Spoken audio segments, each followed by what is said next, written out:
I don't want our listeners to fast forward to just get money and thinking that's going to solve everything. Week 0, 1, and 2 is just clear the noise, bro. Once I started putting my time into shit that was getting crazy return, I started figuring out like a glitch. Everything that you've been doing up to this point is clearly not working.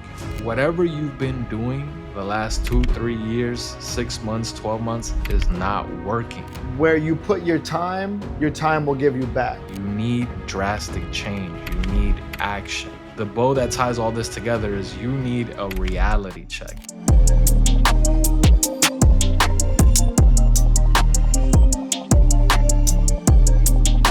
I don't want our listeners to fast forward to just get money and thinking that's going to solve everything.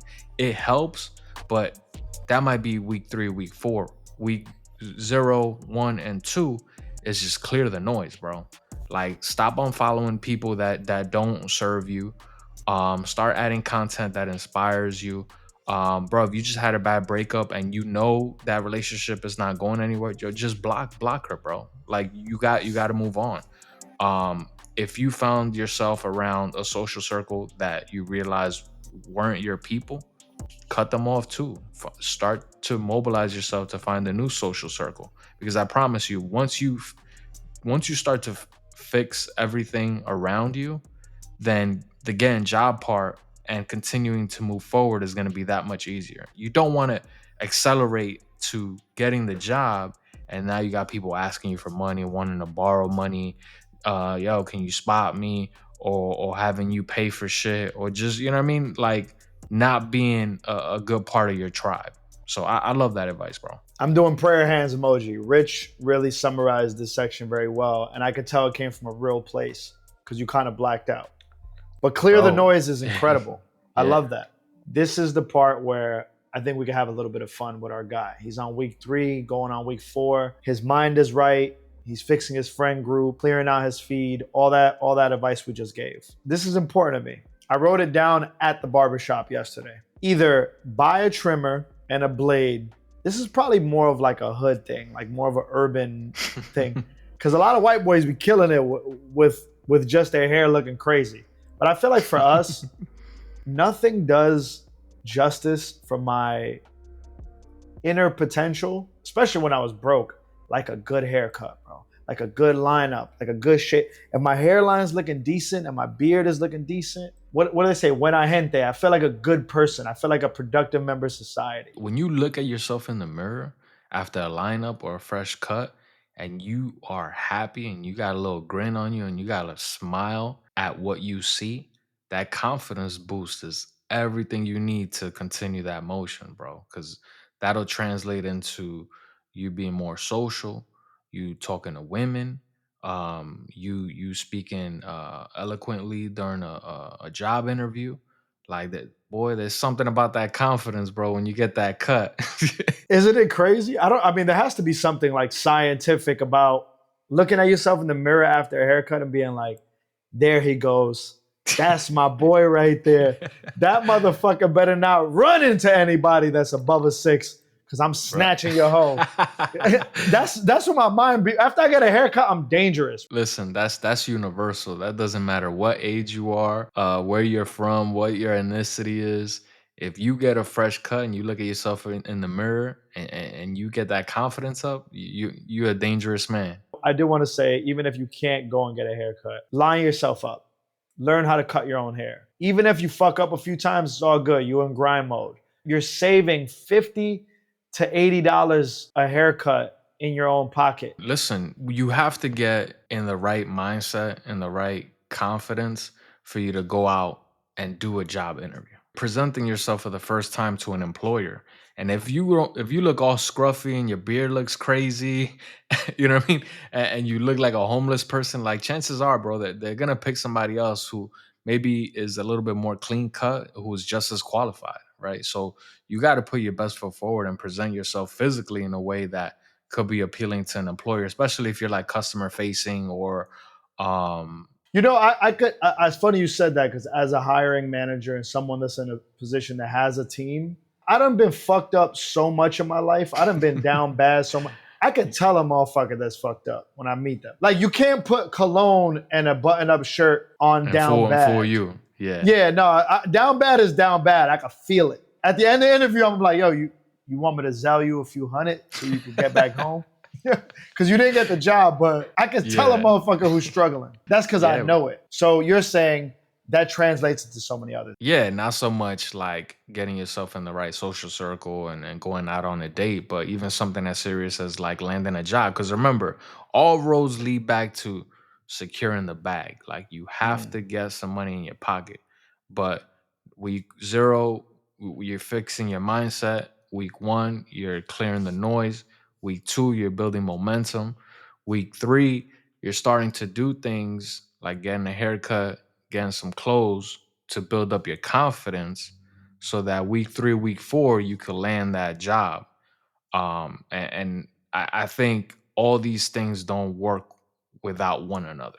You can't Rich, just go to week four and expect to have some success. there's an old Puerto Rican phrase, which I don't want to fuck up with my third grade Spanish. The essence of it is where you put your time will give you back. Where you put your money will give you back. Where you put your love will give you back. And where you put your energy will give you back. And I say that because this is a loop. I'm going to remove the love part because that shit is irrelevant right now because nobody loves you because you're down bad and you're not a productive member of society. Your mom barely loves you, but you owe her $300. So she's even questioning that shit. I think where you put your time, Rich, is so important. And I actually Oh yeah. didn't learn this until my mid 30s. The return you can get back if you spend your time wisely is insane if you really think about it. And I'm happy I learned it in my late 30s because that shit was a cheat code for me. It stopped me from having bullshit ass conversation with people and trying to put plays together that were never going to come together, or playing video games or watching too much sports or my fantasy football league or bullshit ass gossip group chats.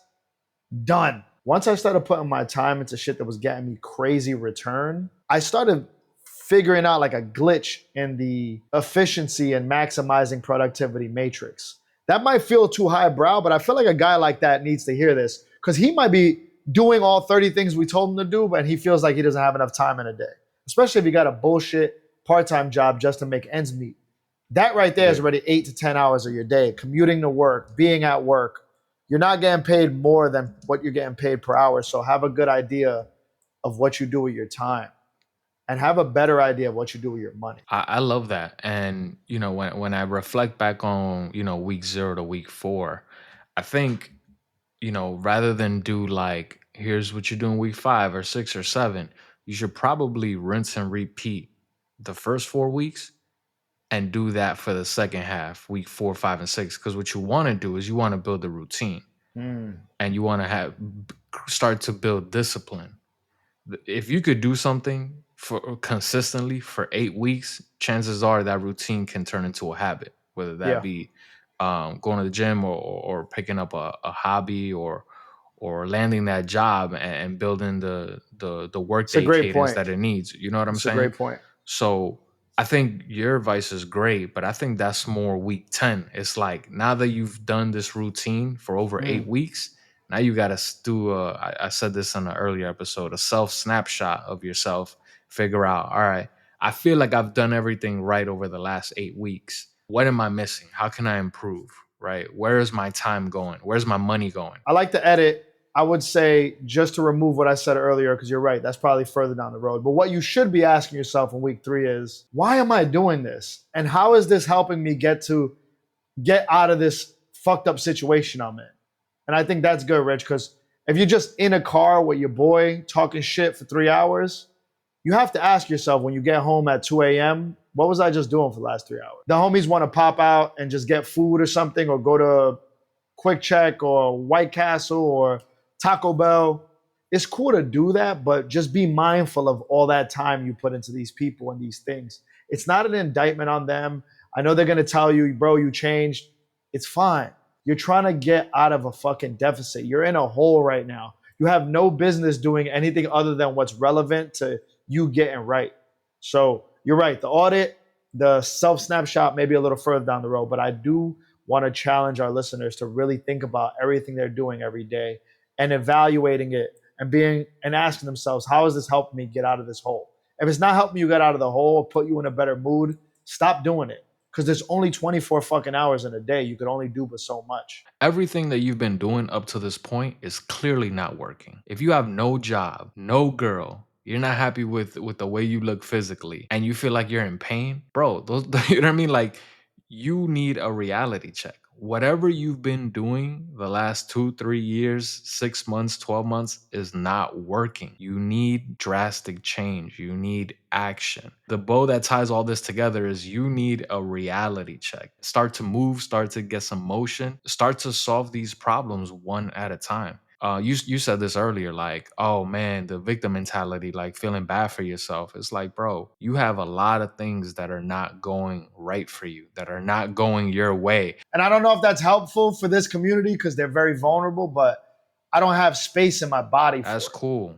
That's cool. This segment is called the reality check. Shit is not working out for you, my bro.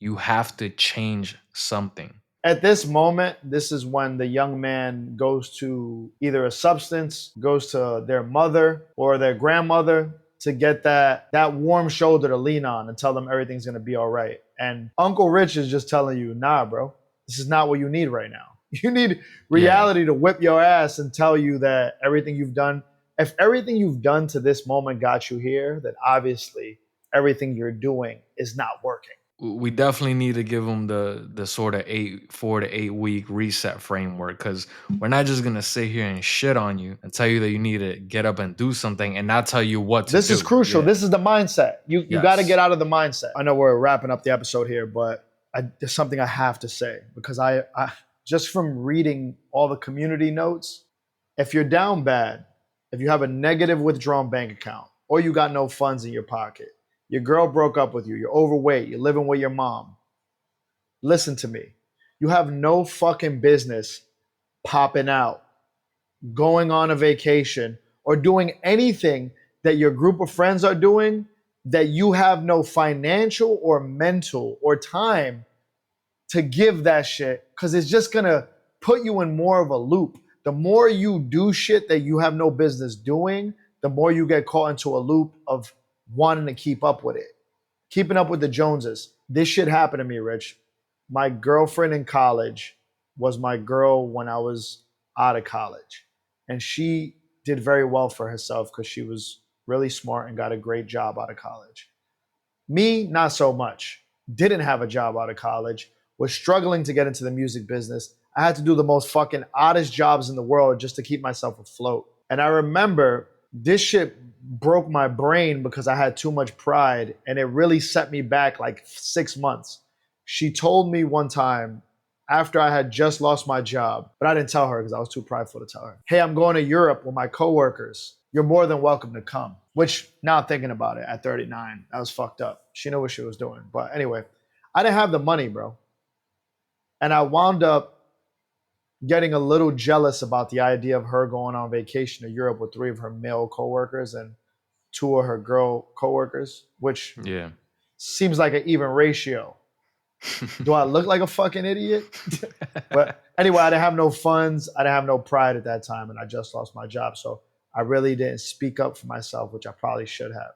So what I did was, to cock block the whole situation, I took a loan from her to pay for all my stuff, and I told her I'd pay her back. Bro, I had no business doing that because I was in $1,000 of debt with the person that I love just so I could try to keep up with her, when I really should have just stood home, worked on my resume, worked on 1 week through 4 that we just said here, and gotten myself in a situation to get above water. And I really wanted to make that point clear, Rich, because you have no business going to concerts. You have no business smoking, drinking, popping out, because that shit is not helping the cause. As far as smoking and drinking goes, Rich, you know that's something I haven't done most of my life. How does that serve as a negative to somebody that's in this situation? Yeah, having vices when you got no money is probably not a good thing. And even when you do get money, like, I don't condone having vices. I had them in my 20s, bro. It's hard to tell somebody in their 20s like not to have vices. Everybody's drinking, everybody's smoking, everybody's vaping.